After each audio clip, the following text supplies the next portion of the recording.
لله نحمده ونصلي على رسوله الكريم أما بعد أعوذ بالله من الشيطان الرجيم بسم الله الرحمن الرحيم وإن كنتم على سفر ولم تجدوا كاتبا فرهان مقبوضة فإن أمن بعضكم بعضا فليؤدي الذي اؤتمن أمانته وليتق الله ربه ولا تكتموا الشهادة ومن يكتمها فإنه آثم قلبه والله بما تعملون عليم۔ اور اگر تم سفر میں ہو اور لکھنے والا نہ پاؤ تو رہن قبضے میں رکھ لیا کرو۔ ہاں آپس میں ایک دوسرے سے مطمئن ہو تو جسے امانت دی گئی ہے وہ اسے ادا کرے اور اللہ تعالیٰ سے ڈرتا رہے جو اس کا رب ہے، اور گواہی کو نہ چھپاؤ، اور جو اسے چھپا لے وہ گنہگار دل والا ہے، اور جو کچھ تم کرتے ہو اسے اللہ تعالیٰ خوب جانتا ہے۔ اگر سفر میں قرض کا معاملہ کرنے کی ضرورت پیش آئے تو وہاں لکھنے والا یا کاغذ پینسل نہ ملے تو اس کے متبادل صورت بتلائی جا رہی ہے کہ قرض لینے والا کوئی چیز قرض دینے والے کے پاس گروی رکھ دے۔ اس سے گروی کی مشروعیت اور اس کا جواز ثابت ہوتا ہے۔ نبی کریم صلی اللہ علیہ وسلم نے بھی اپنی ایک زیرہ ایک یہودی کے پاس گروی رکھی تھی۔ اگر گروی رکھی ہوئی چیز ایسی ہے جس سے نفع حاصل ہوتا ہے تو اس نفع کا حقدار مالک ہوگا، اور گروی رکھی ہوئی چیز پر کچھ خرچ ہوتا ہے تو اس سے وہ اپنا خرچ وصول کر سکتا ہے، باقی نفع مالک کو ادا کرنا ضروری ہے۔ اگر ایک دوسرے پر اعتماد ہو تو بغیر گروی رکھے بھی ادھار کا معاملہ کر سکتے ہو۔ امانت سے مراد یہاں قرض ہے، اللہ سے ڈرتے ہوئے اسے صحیح طریقے سے ادا کرے۔ گواہی کا چھپانا کبیرہ گناہ ہے، اس لیے اس پر سخت سزا یہاں قرآن اور حدیث میں بیان کی گئی ہے۔ اسی لیے گواہی دینے کی فضیلت بھی بڑی ہے۔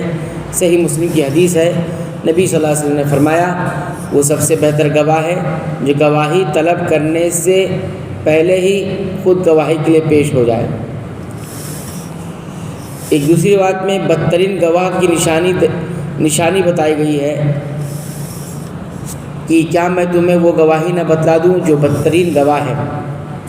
یہ وہ لوگ ہیں جو گواہی طلب کرنے سے پہلے ہی گواہی دیتے ہیں، مطلب ہے یعنی جھوٹی گواہی دے کر گناہ کبیرہ کے مرتکب ہوتے ہیں۔ آیت میں دل کا خاص ذکر کیا گیا ہے، اس لیے کہ کتمان دل کا فعل ہے، یعنی چھپانا یہ دل کا عمل ہے۔ اس کے علاوہ دل تمام اعضاء کا سردار ہے، اور یہ ایسا گوشت ہے کہ اگر یہ صحیح رہے تو سارا جسم صحیح رہتا ہے، اگر اس میں فساد بگاڑ آ جائے تو سارا جسم فساد اور بگاڑ کا شکار ہو جاتا ہے، جیسے کہ مشہور حدیث صحیح بخاری میں موجود ہے۔ للہ ما فی السماوات وما فی الارض وان تبدوا ما فی انفسکم او تخفوه یحاسبکم به اللہ فیغفر لمن یشاء ویعذب من یشاء واللہ علی کل شیء قدیر۔ آسمانوں اور زمین کی ہر چیز اللہ تعالیٰ ہی کی ملکیت ہے۔ تمہارے دلوں میں جو کچھ ہے اسے تم ظاہر کرو یا چھپاؤ، اللہ تعالیٰ اس کا حساب تم سے لے گا، پھر جسے چاہے بخشے جسے چاہے سزا دے، اور اللہ تعالیٰ ہر چیز پر قادر ہے۔ حدیث میں آتا ہے کہ جب یہ آیت نازل ہوئی تو صحابہ کرام بڑے پریشان ہوئے۔ انہوں نے دربار رسالت میں حاضر ہو کر عرض کیا، اے اللہ کے رسول صلی اللہ علیہ وسلم، نماز، روزہ، زکوٰۃ، جہاد وغیرہ یہ سارے اعمال جن کا ہمیں حکم دیا گیا ہے ہم ادا کرتے ہیں، کیونکہ یہ ہماری طاقت سے بالا نہیں، طاقت کے اندر ہے، لیکن دل میں پیدا ہونے والے خیالات اور وسوسوں پر تو ہمارا اختیار نہیں، وہ تو انسانی طاقت سے باہر ہے، لیکن اللہ تعالیٰ نے ان پر بھی محاسبے کا حساب لینے کا اعلان فرمایا ہے۔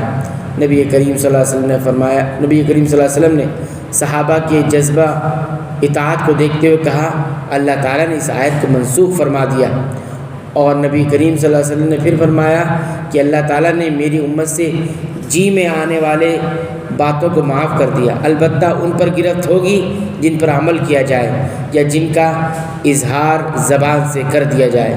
اس سے معلوم ہوا کہ دل میں گزرنے والے خیالات پر محاسبہ اور پکڑ نہیں ہوگا، صرف ان پر محاسبہ اور پکڑ ہوگی جو پختہ عزم و ارادے میں ڈھل جائیں یا عمل کا روپ دھار لیں۔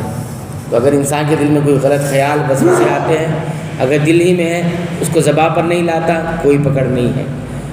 صرف دل کے آگے بڑھ کر، زبان سے آگے بڑھ کر اس کو بول بھی دے یا اس پر عمل بھی کر دے تو اس پہ پکڑ ہونے والی۔ اللہ تعالیٰ سے دعا ہے رب العالمین تو ہمیں قرآن حکیم کے مطابق عمل کرنے کی توفیق عطا فرما۔